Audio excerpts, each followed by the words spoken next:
Hi friends, ಎಲ್ರಿಗೂ ನಮಸ್ತೆ. Welcome back to Deepika lifestyle and blogs. ಎಲ್ಲರೂ ಹೇಗಿದ್ದೀರಾ? ನಾನು ಚೆನ್ನಾಗಿದ್ದೀನಿ. ಐ ಹೋಪ್ ನೀವೆಲ್ಲರೂ ಚೆನ್ನಾಗಿದ್ದೀರಾ ಅಂತ ಅಂದ್ಕೊಂಡಿದ್ದೀನಿ. ಪ್ಲೀಸ್ ಫ್ರೆಂಡ್ಸ್, ಈ ವಿಡಿಯೋನ ಫಸ್ಟಿಂದ ಕೊನೆವರೆಗೂ ಸ್ಕಿಪ್ ಮಾಡಿದೆ ನೋಡಿ. ನಿಮ್ಗೆ ಇಷ್ಟ ಆದರೆ ಲೈಕ್ ಮಾಡಿ, ಶೇರ್ ಮಾಡಿ. ಹೊಸದಾಗಿ ನೋಡೋರು ನಮ್ಮ ಚಾನಲ್ಗೆ ಸಬ್ಸ್ಕ್ರೈಬ್ ಮಾಡ್ಕೊಳ್ಳಿ. ಪಕ್ಕದಲ್ಲಿರೋ ಬೆಲ್ ಐಕನ್ ಕ್ಲಿಕ್ ಮಾಡಿ. ನಾವು ಹಾಕೋ ಪ್ರತಿಯೊಂದು ವಿಡಿಯೋ ನೋಟಿಫಿಕೇಷನ್ಗೆ ಬರುತ್ತೆ, ತಕ್ಷಣ ನೋಡ್ಬೋದು. ಹಾಗೆ ವಿಡಿಯೋ ಇಷ್ಟ ಆದರೆ ಓಂ ಗಂ ಗಣಪತಿಯೇ ನಮಃ ಅಥವಾ ಓಂ ಶನೇಶ್ವರಾಯ ನಮಃ ಅಂತ ಒಂದು ಕಮೆಂಟ್ ಕೊಡೋದನ್ನು ಖಂಡಿತ ಮರಿಬೇಡಿ. ನಾನಿವಾಗ ತಿಳಿಸ್ಕೊಡ್ತೀನಿ ಕುಂಭರಾಶಿ ಬಗ್ಗೆ. ಬನ್ನಿ ನೋಡೋಣ ಸ್ನೇಹಿತರೆ. ನಮಸ್ತೆಸ್ತು ಮಹಾಮಾಯೆ ಶ್ರೀಪೀಠೆ ಸುರಪೂಜಿತೆ ಶಂಖಚಕ್ರ ಗದಾಹಸ್ತೆ ಮಹಾಲಕ್ಷ್ಮೀ ನಮೋಸ್ತುತೆ. ಬನ್ನಿ ನಾವಿವಾಗ ಕುಂಭರಾಶಿ ಬಗ್ಗೆ ವಿಡಿಯೋನ ಸ್ಟಾರ್ಟ್ ಮಾಡೋಣ. ಮಹಾಲಕ್ಷ್ಮಿಯನ್ನು ಪ್ರಾರ್ಥನೆ ಮಾಡುತ್ತಾ ಸರ್ವರಿಗೂ ಸಕಲರಿಗೂ ಸಹಿತ ಸನ್ಮಂಗಳ ಉಂಟಾಗಲಿ ತಾಯಿ ಮಹಾಲಕ್ಷ್ಮಿಯನ್ನು ಪ್ರಾರ್ಥನೆ ಮಾಡುತ್ತಾ ಆದಿತ್ಯಾದಿ ನವಗ್ರಹಗಳಲ್ಲಿ ಶನೇಶ್ವರ ಆಧಿಪತ್ಯ ಎಂಬತಕ್ಕಂಥದ್ದು ಶನಿಯ ದೃಷ್ಟಿಕೋನಕ್ಕೆ ಎರಗಾಗುವಂಥದ್ದು. ಯಾರು ಶನಿ ದೃಷ್ಟಿಕೋನದಲ್ಲಿ ಇರ್ತಾರೋ ಆ ದೃಷ್ಟಿಕೋನ ಎಂಬತಕ್ಕಂಥದ್ದು ಬಿದ್ದಾಗ ಆ ವ್ಯಕ್ತಿ ತನಗೆ ಅರಿವಿಲ್ಲದಂತೆ ರೀತಿ ಆರೋಗ್ಯ, ವ್ಯವಹಾರ, ಕೆಲಸ ಕಾರ್ಯಗಳು, ಕುಟುಂಬದಲ್ಲಿ ನೆಮ್ಮದಿಯಿಂದ ಇರುವಂಥದ್ದು, ತಾನು ಮಾಡುವಂತಹ ಕಾಯಕವನ್ನು ಸಹಿಸದೆ ಎಲ್ಲೋ ಒಂದು ಕಡೆ ಮೂಲೆಗೊತ್ತುವಂತಹ ಪರಿಸ್ಥಿತಿ ವ್ಯಕ್ತಿ ನೋಡುತ್ತಾನೆ. ಅಂದರೆ ಶನಿಯ ದೃಷ್ಟಿಕೋನ ಆಗಿರುವಂಥದ್ದು. ಅಂತಹ ಶನೇಶ್ವರನ ನೀಲಾಂಜನ ಸಮಾಭಾಸಂ ಛಾಯಾ ಮಾರ್ತಾಂಡ ಸಂಭೂತಂ ತನ್ನಮಾಮಿ ಶನೇಶ್ವರಂ. ಸರ್ವರಿಗೂ ಸಹಿತ ಶನೇಶ್ವರನ ಅನುಗ್ರಹ ಬೇಕೇ ಬೇಕು. ಈ ಬಾರಿ ಶನೇಶ್ವರ ಆಸ್ಥಾನದಲ್ಲಿ, ಅಂದರೆ ಎಲ್ಲೇ ಆಗಲಿ ನಿಮ್ಮ ಪ್ರಾಂತ್ಯಗಳಲ್ಲಿ ಶನೇಶ್ವರ ಆಸ್ಥಾನಕ್ಕೆ ಅಂದರೆ ದೇವಸ್ಥಾನಕ್ಕೆ ಹೋಗಿ ಅಲ್ಲಿ ಸ್ವಾಮಿಯನ್ನು ಶ್ರದ್ಧೆಯಿಂದ ಭಕ್ತಿಯಿಂದ ತಾವು ಪ್ರಾರ್ಥನೆ ಮಾಡಿದೆ ಆದರೆ ನಿಮ್ಮ ಮನೋಕಾಮನೆಗಳನ್ನು ತಾವು ಸಿದ್ಧಪಡಿಸಿಕೊಳ್ಳಬಹುದು. ಶನೇಶ್ವರನ ಆರಾಧನೆ, ಶನೇಶ್ವರನ ಮಹಾಮಂತ್ರಗಳನ್ನು ತಾವು ಶ್ರದ್ಧೆಯಿಂದ ಆರಾಧನೆ ಮಾಡುವುದರಿಂದ, ಮಂತ್ರಗಳನ್ನು ಜಪಿಸುವುದರಿಂದ ನಿಮ್ಮ ಇಷ್ಟಾರ್ಥಗಳೆಲ್ಲವೂ ಖಂಡಿತ ನೆರವೇರುತ್ತೆ ಸ್ನೇಹಿತರೆ. ಖಂಡಿತ ಕಾರ್ಯಸಿದ್ಧಿಯಾಗುತ್ತೆ. ಸ್ವಾಮಿಯ ಆರಾಧನೆ ಮತ್ತು ಕಾಲದಲ್ಲಿ ಶಿವಾರಾಧನೆ ಬೇಕು, ವಿಷ್ಣುವಿನ ಆರಾಧನೆ ಬೇಕು. ಶಿವಕೇಶವರನ್ನು ಸಹಿತ ಆರಾಧನೆ ಮಾಡಿದೆ ಆದರೆ ಜಾತಕದಲ್ಲಿ ಬರ್ತಕ್ಕಂಥ ಶನಿ ದಶೆಯಲ್ಲೋ ಅಥವಾ ಶನಿಯಿಂದ ಉಂಟಾಗತಕ್ಕಂಥ ದೋಷಗಳಿಂದಲೂ ತಾವು ಮುಕ್ತರಾಗಬಹುದು ಸ್ನೇಹಿತರೆ. ಅದಕ್ಕಾಗಿ ಶನೇಶ್ವರನನ್ನು ಪ್ರಾರ್ಥನೆ ಮಾಡ್ತಕ್ಕಂತಹ ಕಾಲ ಅಂದಿನಿಂದ ಇಂದಿನವರೆಗೂ ಇದೆ. ಅಂತಹ ರಾವಣನ ಒಂದು ಆಸ್ಥಾನದಲ್ಲಿ ಆದಿತ್ಯಾದಿ ನವಗ್ರಹಗಳನ್ನು ಬಂಧಿಸಿಟ್ಟಿರ್ತಕ್ಕಂಥದ್ದನ್ನು ನೀವೆಲ್ಲರೂ ಕಾಣಬಹುದು. ಆದರೆ ಶನಿಯ ಪ್ರಭಾವದಿಂದ ನೋಡಿ, ರಾವಣ ಸಾಕಷ್ಟು ವಿದ್ಯಾವಂತ, ಸಾಕಷ್ಟು ಜ್ಞಾನವಂತ, ಸಾಕಷ್ಟು ಎಲ್ಲ ಥರ ಶಕ್ತಿವಂತನಾಗಿದ್ದ. ಜ್ಯೋತಿಷ್ಯ ಜ್ಞಾನ ಮತ್ತು ಜೊತೆಗೆ ವಿಶೇಷವಾಗಿರ್ತಕ್ಕಂಥ ಸಾಧನೆ ಇತ್ತು. ಎಲ್ಲಕ್ಕಿಂತ ಮುಖ್ಯವಾಗಿ ಒಮ್ಮೆ ತಪಸ್ಸಿಗೆ ಕೂತ್ಕೊಂಡ್ರೆ ಯಾವ ದೇವರನ್ನು ಬೇಕಾದರೂ ತಾನು ಆತ ಮಾತಾಡಿಸಬಲ್ಲ. ಅಂತಹ ಒಂದು ಅದ್ಭುತವಾದಂತಹ ಶಕ್ತಿ ರಾವಣ ಅಸುರನಿಗಿತ್ತು.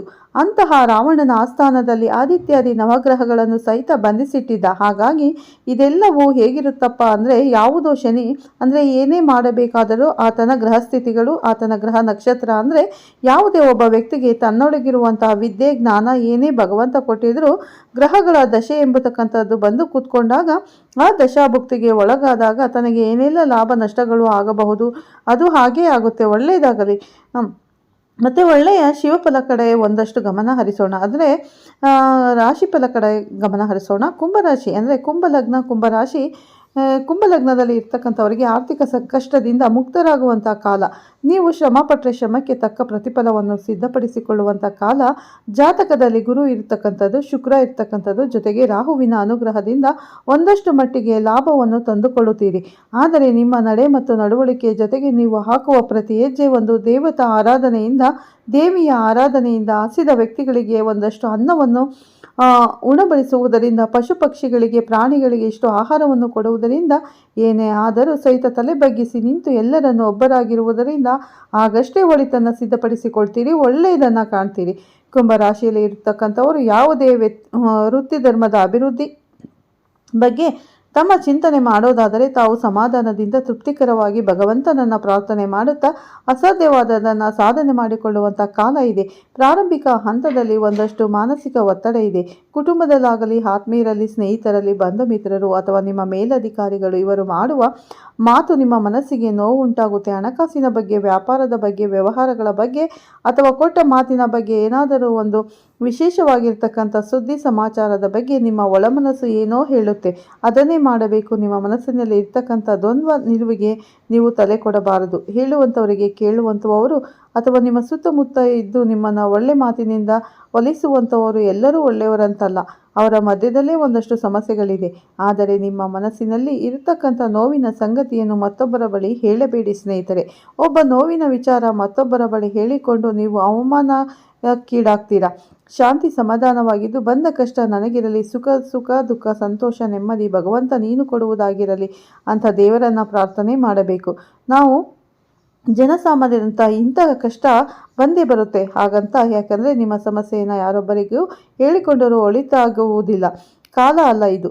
ತಪ್ಪು ತಿಳಿದು ನಿಮ್ಮ ಗುರು ಪ್ರಾರ್ಥನೆ ಮಾಡಿ, ಗುರುಗಳ ಸಾನ್ನಿಧ್ಯಕ್ಕೆ ಹೋಗಿ ಬನ್ನಿ. ಮನೆಯಲ್ಲಿ ಇರ್ತಕ್ಕಂಥ ನಿಮ್ಮ ತಂದೆಯ ಪಾದ ಮುಟ್ಟಿ, ತಂದೆ ತಾಯಿಯ ಪಾದ ಮುಟ್ಟಿ ನಮಸ್ಕಾರ ಮಾಡಿ, ತಂದೆಯ ಅನುಭವದ ಮಾತನ್ನು ಆಲಿಸಿ ನಿಮ್ಮ ಜೀವನವನ್ನು ಸಾರ್ಥಕತೆ ಪಡಿಸಿಕೊಳ್ಳಿ.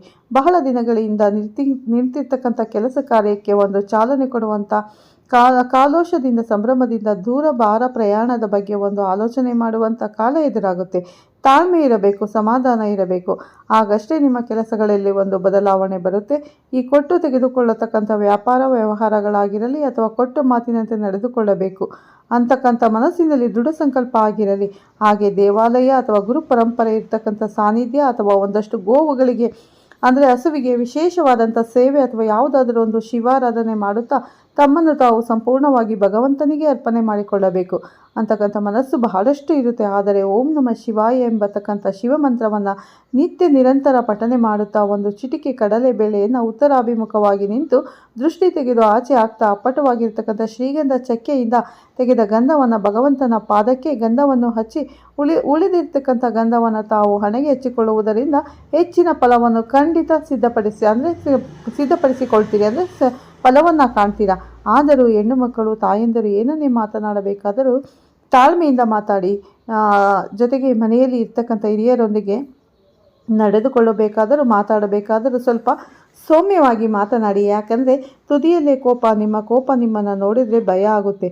ಹೆಣ್ಣು ಅಂದರೆ ಆ ಮಟ್ಟದ ಮೂಗಿನ ತುದಿಯಲ್ಲಿ ಕೋಪ ಇಟ್ಟುಕೊಂಡಿರ್ತೀರಿ. ಕೋಪ ಅಂತಕ್ಕಂಥದ್ದು ಯಾವ ಕಾಲಕ್ಕೂ ಅದು ಒಳ್ಳೆಯದಲ್ಲ. ಕೋಪ ಎಂಬತಕ್ಕಂಥದ್ದು ನಮಗೆ ಅರಿವಿಲ್ಲದಂತೆ ರೀತಿಯಲ್ಲಿ ನಮ್ಮನ್ನು ತಿಂತಾ ಬರುತ್ತೆ. ಅದಕ್ಕೋಸ್ಕರ ನಿಮ್ಮನ್ನು ಹಸನ್ಮುಖಿತನ ನಗುಮುಖ ಮಾತ್ರವೇ ಚೆನ್ನಾಗಿರ್ತಕ್ಕಂಥದ್ದು. ಆರೋಗ್ಯ ದೃಷ್ಟಿಯಿಂದ ವ್ಯವಹಾರಗಳನ್ನು ಯಾವುದೇ ಕೆಲಸ ಕಾರ್ಯಗಳನ್ನು ಮಾಡಬೇಕಾದರೂ ಸ್ವಲ್ಪ ತಾಳ್ಮೆ ಸಮಾಧಾನ ಇರಲಿ.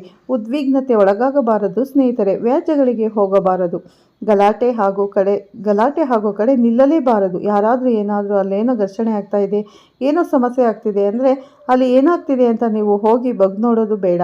ಅಲ್ಲಿ ನೀವು ಏನಾದರೂ ಹೋಗಿ ನಿಂತರೆ ಅಲ್ಲಿರ್ತಕ್ಕಂಥ ಪರಿಸ್ಥಿತಿ, ಅಲ್ಲಿರುವ ಸಮಸ್ಯೆಗೆ ನೀವು ಸಹಿಸಿದ ಭಾಜನರಾಗ್ತೀರಿ. ಅದೃಷ್ಟವೂ ಇದೆ, ಅದರ ಜೊತೆಗೆ ಸಮಸ್ಯೆಯೂ ಇದೆ. ಸಮಸ್ಯೆ ಎಂಬತಕ್ಕಂಥದ್ದು ದೂರ ಮಾಡಿಕೊಂಡು ಅದೃಷ್ಟವನ್ನು ನಿಮ್ಮದಾಗಿಸಿಕೊಳ್ಳಬೇಕಾದರೆ ಮನೆ ದೇವರ ಅಂದರೆ ಕುಲದೇವರ ಪ್ರಾರ್ಥನೆ ಬಹಳ ಮುಖ್ಯವಾಗಿರುವಂಥದ್ದು. ಕುಲದೇವರ ಪೂಜೆ ಮಾಡೋದು ಮತ್ತು ಪ್ರಾರ್ಥನೆ ಮಾಡೋದು ನಿಮಗೆ ತುಂಬಾ ಮುಖ್ಯವಾಗಿರುವಂಥ ವಿಷಯ. ಮಾಡಬೇಕಾದದ್ದು ನಿಮ್ಮ ಧರ್ಮದ ಗುರುಗಳನ್ನು ಮನಸ್ಸಿನಲ್ಲಿ ಪ್ರಾರ್ಥನೆ ಮಾಡಿಕೊಳ್ಳಿ.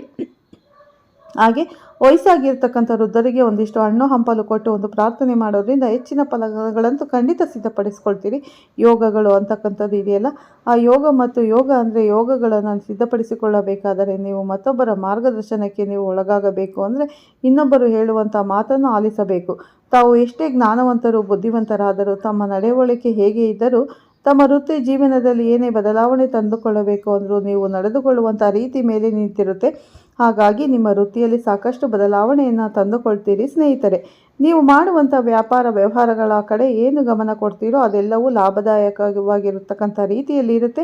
ಆರ್ಥಿಕ ಪರಿಸ್ಥಿತಿಯನ್ನು ಅಭಿವೃದ್ಧಿಪಡಿಸಿಕೊಳ್ಳಬಹುದು. ಈ ತಿಂಗಳು ಅಂದರೆ ಆಗಸ್ಟ್ ಮಾಸದಲ್ಲಿ ತುಂಬಾ ಚೆನ್ನಾಗಿದೆ. ಮಾಡುವಂಥ ಕೆಲಸ ಕಾರ್ಯಗಳ ಕಡೆ ಒಂದು ಗಮನ ಸ್ವಲ್ಪ ಕೊಟ್ಟರೆ ಗುರುವಿನ ಅನುಗ್ರಹದಿಂದ ಸಾಕಷ್ಟು ಲಾಭವನ್ನೇ ನೀವು ನೋಡ್ತೀರಾ. ಅದರಲ್ಲೂ ಸಾಧ್ಯವಾದರೆ ಹತ್ತಿರದಲ್ಲಿ ಎಲ್ಲಾದರೂ ಒಂದು ಬಿಲ್ವ ವೃಕ್ಷ ಅಂದರೆ ಬಿಲ್ಪ ವೃಕ್ಷ ಇದ್ದರೆ ಆ ಬಿಲ್ಪ ವೃಕ್ಷಕ್ಕೆ ಹೋಗಿ ಒಂದು 3 ಪ್ರದಕ್ಷಿಣೆ ಮಾಡಿ ಆ ವೃಕ್ಷದ ಬುಡದಲ್ಲಿ ಇರ್ತಕ್ಕಂಥ ಇರುವೆಗಳು ಇರುತ್ತಲ್ಲ, ಕಪ್ಪು ಇರುವೆ, ಆ ಇರುವೆಗಳಿಗೆ ಒಂದಿಷ್ಟು ಬೆಲ್ಲ ಅಥವಾ ಸಕ್ಕರೆಯನ್ನು ಹಾಕಿ ಬನ್ನಿ. ಒಂದು ಪ್ರಾರ್ಥನೆ ಮಾಡಿ ಕರಹಸ್ತದಿಂದ ಇರುವೆಗಳಿಗೆ ಇನ್ನಷ್ಟು ಬೆಲ್ಲ ಸಕ್ಕರೆ ಹಾಕಿ ಒಂದು ಪ್ರಾರ್ಥನೆ ಮಾಡಿದರೆ ಎಂತಹ ಸಂಕಷ್ಟದಲ್ಲಿ ಇರುವಂಥವರಿಗಾದರೂ ಕಷ್ಟಗಳಿಂದ ಬೇಗ ಪಾರಾಗಬಹುದು ಸ್ನೇಹಿತರೆ. ಅಂತಹ ಒಂದು ಅದ್ಭುತವಾದ ಕಾಲಧರ್ಮ ಹಾಗೆ ಕೆಲವು ಸತ್ಯತೆಗಳನ್ನು ಅರ್ಥ ಮಾಡಿಕೋಬೇಕು. ಬೇಡದ್ದನ್ನು ಚಿಂತನೆ ಮಾಡಬೇಕು. ಯಾವುದು ಬೇಡದ ವಸ್ತು ಬಗ್ಗೆ ಯೋಚನೆ ಮಾಡಬಾರ್ದು. ಹೇಳಿದಂಥ ಮಾತನ್ನು ನೀವು ಆಲಿಸಬೇಕು ಅಂತಲ್ಲ, ನಿಮಗೆ ಸರಿ ಇದೆಯೋ ಇಲ್ವೋ ಅದರ ಬಗ್ಗೆ ಚಿಂತನೆ ಮಾಡಬೇಕು. ಎಚ್ಚರಿಕೆ ಇರಲಿ. ಕಾಗದ ಪತ್ರಗಳಿಗೆ ಸಹಿ ಹಾಕಬೇಕಾದರೆ, ಯಾವುದೇ ವೃತ್ತಿ ಧರ್ಮದ ಅಭಿವೃದ್ಧಿ ಬಗ್ಗೆ ಆಲೋಚನೆ ಮಾಡಬೇಕಾದರೆ, ಅಥವಾ ಯಾರಿಂದಲಾದರೂ ಒಂದಿಷ್ಟು ಹಣಕಾಸು ಬೆಲೆ ಬಾಳುವ ವಸ್ತುಗಳನ್ನು ನಿಮ್ಮ ಜವಾಬ್ದಾರಿಗೆ ಇಟ್ಕೊಂಡಿರ್ತೀರಿ ಅನ್ನುವಂಥ ಮಾತು ನೀವು ಆಡಿದರೆ ಇದರಿಂದ ನೀವು ಪುನಃ ಕಣ್ಣೀರಾಗ್ತೀರಿ. ಬಹಳ ಜೋಪಾನ ಇರಲಿ. ಇನ್ನೊಬ್ಬರ ಬೆಲೆ ಬಾಳುವಂಥ ವಸ್ತುಗಳನ್ನು ಅಥವಾ ಇನ್ನೊಂದಷ್ಟು ಕಾಗದ ಪತ್ರಗಳನ್ನು ಅಥವಾ ಮತ್ತೆ ಯಾರಿಂದಲೂ ಇಸ್ಕೊಳ್ಳುವಂಥ ಹಣದ ಮೊತ್ತವನ್ನು ಸಬಿತ ಕೂಡ ಕಣ್ಣೀರು ಹಾಕುವ ಪರಿಸ್ಥಿತಿ ನಿಮ್ಮ ವ್ಯವಹಾರಗಳು ಬಹಳ ದಿನಗಳಿಂದ ಕೆಲಸಕ್ಕೆ ಒಂದು ಚಾಲನೆ ಇದೆ. ವ್ಯವಹಾರ ಧರ್ಮ ಅಂದಷ್ಟು ಲಾಭವನ್ನು ಸಿದ್ಧಿ ಯೋಗ ಮಾಡ್ಕೋತೀರಾ. ಭವಿಷ್ಯದಲ್ಲಿ ಮತ್ತೊಂದಿಷ್ಟು ಒಳ್ಳೆ ದಿನ ಬರುತ್ತೆ. ಬೇಳೆ ಒಂದಷ್ಟು ನೆನಬೇಳೆ ಒಂದಷ್ಟು ತಗೊಂಡು ಪ್ರಾರ್ಥನೆ ಮಾಡೋದು, ಮತ್ತು ಯಾವುದೇ ಒಂದು ವಿಚಾರವನ್ನಾದರೂ ಮನಸ್ಸಲ್ಲಿ ಇರ್ತಕ್ಕಂಥ ನೋವಿನ ಕ್ಷಣಗಳಿದೆಯಲ್ಲ ಅದನ್ನು ಅಲ್ಲಿಂದಲೇ ದೂರ ಮಾಡ್ಕೋಬೇಕು. ಚಂದ್ರ ಮತ್ತು ಶನಿ ಇರ್ತಕ್ಕಂಥ ಆಸ್ಥಾನ, ರಾಹು ಮತ್ತು ಕೇತು ಇರುವಂಥ ಆಸ್ಥಾನ ಅಷ್ಟು ಸಮಂಜಸಕರವಾದುದಲ್ಲ. ಆದ್ದರಿಂದ ಸಣ್ಣ ಸಮಸ್ಯೆಯು ದೊಡ್ಡ ಸಮಸ್ಯೆ ಆಗುತ್ತೆ. ಬೇಡವಾದ ವಿಚಾರಗಳ ಕಡೆ ಗಮನ ಹೋಗ್ತಾ ಇರುತ್ತೆ. ಕೈಯಲ್ಲಿ ಸಾಮ್ರಾಜ್ಯ ನಡೆದಿರ ಇದ್ದರೂ ಆ ಸಾಮ್ರಾಜ್ಯದ ಅಧಿಪತಿ ನಾನೇ ಅಂತ ಹೇಳುವಂಥ ಮನಸ್ಥಿತಿ ನಿಮ್ಮದಾಗ್ತಾ ಇರುತ್ತೆ. ವಿದ್ಯಾರ್ಥಿಗಳು ಓದಿನ ಕಡೆ ಬಹಳಷ್ಟು ಗಮನ ಕೊಡಬೇಕಾಗುತ್ತೆ. ಅಲ್ಲೂ ಸಹಿತ ಜಾರಿ ಬೀಳುವ ಪರಿಸ್ಥಿತಿ ಎದುರಾಗ್ತಿದೆ. ಕೆಲಸಗಾರಿಕೆ ಅಂತ ಹೊರಟಾಗ ಅಲ್ಲಿ ಆಗುವಂಥ ಅವಮಾನಗಳು ಸಾಕಷ್ಟು ಆಗುತ್ತೆ. ಏನೇ ಆದರೂ ಪ್ರಸ್ತುತ ನೀಲಾಂಜನ ಸಮಾಭಾಸಂ ರವಿಪುತ್ರಂ ಯಮಾಗ್ರಜಂ ಛಾಯಾ ಮಾರ್ತಾಂಡ ಸಂಭೂತಂ ನಮಾಮಿ ಶನೈಶ್ವರನ ಪ್ರಾರ್ಥನೆ ಕಯಾನ ಚಿತ್ರ ಬೋಧತಿ ಸದಾಋತ ಸಖ ಕಯಾಷ್ಟ ಯಾಋತ. ಹೀಗೆ ರಾಹುಗ್ರಹವನ್ನು ಪ್ರಾರ್ಥನೆ ಮಾಡ್ತಕ್ಕಂಥ ರಾಹು ಮತ್ತು ಶನೇಶ್ವರ ಪ್ರಾರ್ಥನೆ ಮಾಡುವುದರಿಂದ ಒಳಿತನ್ನು ಸಿದ್ಧಿಪಡಿಸ್ಕೊಳ್ತೀರಾ.